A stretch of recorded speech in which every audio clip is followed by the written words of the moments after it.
there was a period of time where I definitely felt the toxins and stuff. That's come from years of eating Doritos, Cheetos, all those junk foods.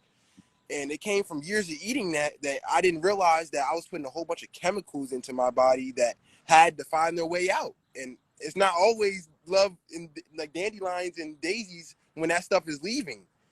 If you're always adding salt and all these seasonings, right, then it's like so much stimulation. Now you need all that in the dish. Like you can't even go back to just a regular meal that has no condiments because you can't taste anything, right? So it's like the sensitivity gets blown out, you know?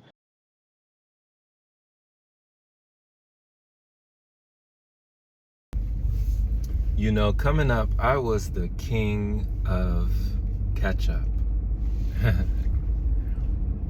We used to call ourselves the ketchup family, my mom and I. Because I would put ketchup on everything. And I used to eat everything, so I wasn't just putting ketchup on hot dogs. No, I was putting ketchup on macaroni and cheese. I was putting ketchup on rice. I was putting ketchup on eggs. I was putting ketchup on everything just to make it taste to my liking. And this was something that I adopted early on, this immense sodium intake, needing more salt, more ketchup, more salt, more ketchup. And then I graduated to the spice arena. That was when things really took off. When I started putting Texas Pete and Louisiana hot sauce on everything. Just like I was putting ketchup, I started gooping and gobbing hot sauce on rotisserie chickens and hot wings, and then I was adding dressings, Parmesan garlics and ranch and all kinds of stuff. So it was never enough. It was a hodgepodge, it was a mishmash, it was a splash of this, a splash of that, a dip of this, a dabble of that, a dash of that. Everything was just never enough. And I didn't really understand what the level of indulgence was doing to my insides. And today I look back, like they say, hindsight is 20/20. And I feel as though I would have never known how close I was to catastrophe, to calamity and chaos. I could have been this close to a heart attack.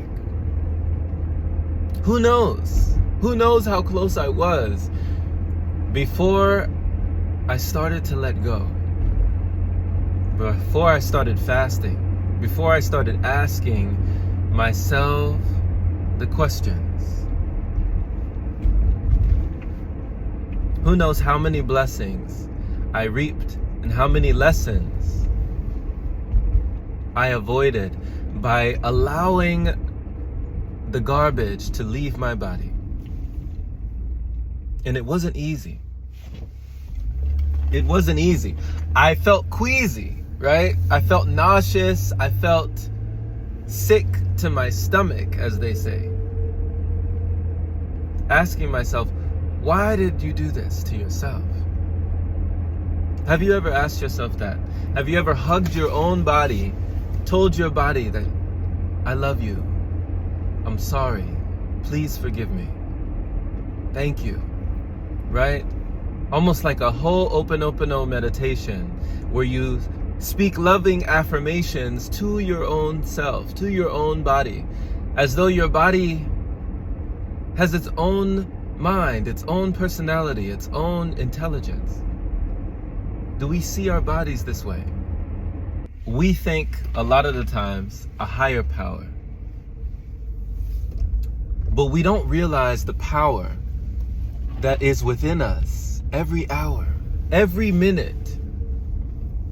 You are in it. You live in a body that is always taking care of you, always looking out for you. Your body always has your back. Figuratively and literally. Imagine that. But if we never allow the toxins to release, will we ever feel the symptoms cease?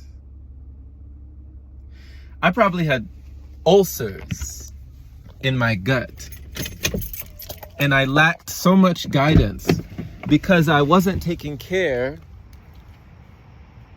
of my vitality and vibrance.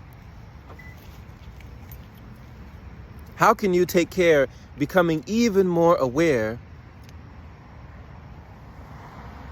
of the things that you can see and others you may not know were there? How can you allow yourself to finally let go of all the things that might be invisible to you more than you know? But it can invite so much more life and so much more flow when you can boldly say, I choose me today. I choose my life. I choose less stress. I choose less strife. I choose a feeling that is more than revealing. To stop stuffing down, right? To really start peeling back all of the layers of filth, for good or for ill.